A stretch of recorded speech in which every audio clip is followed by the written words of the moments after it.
And of course, another event this weekend that we encourage you to take part in is the Remembrance Day service of the Provincial Cenotaph here in Victoria or wherever you are in your community.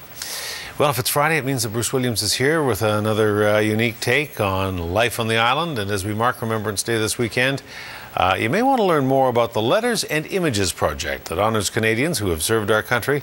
It is another reason Bruce says, I love this island. For historians, it's always very exciting because it's kind of like you never know what you're going to open up. And sometimes that's always remarkable. Tonight, you're going to learn about the Letters and Images project.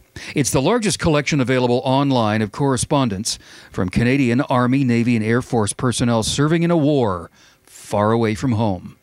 It's a project managed by the History Department at Vancouver Island University's Nanaimo campus. The letters and photos are sent by Canadian families. VIU students do the work of assembling the collections of letters, telegrams, photos, and other assorted materials. We only borrow them. We borrow them for scanning, copying, then they go back to the families. And I think that's what's made this project so unique, is that the families want to hold on to these heirlooms. They're very valuable to the families, but they also want to share the stories.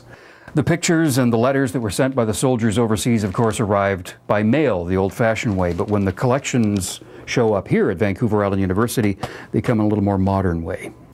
We put everything into an individual sleeve, an archival sleeve, so when it goes back to the family, it goes back in this form so they can preserve the letters themselves. Most of the letters were written to women, mothers, sisters, wives. Stories told in letters like these from George Cresswell. He was born in 1924, raised in Saskatchewan. He enlisted in the Air Force the day after his 18th birthday.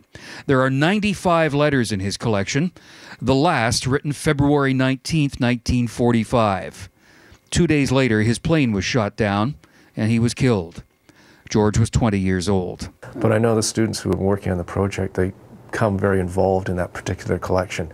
And they'll shed some tears when they get to the end and they realize the letter stopped, the person never came home. There's a collection for Flight Sergeant John Fitzgerald from New Westminster. He wrote August 17, 1944 and apologized for not writing more often, and also about seeing a fellow pilot's plane shot down and explode into flames when it crashed into the sea. 10 days later, it would be his plane that was shot down. He was 19 years old. The website for the Letters and Images project is an easy one to remember. It's canadianletters.ca. As we pause November 11th to remember those who gave their lives to preserve our freedom, you may want to remember to visit this site and get to know some of those fallen Canadians a little bit better on a more personal level. You're free to do that because of the sacrifice they made. This collection and the heroes it honors are another reason I love this island.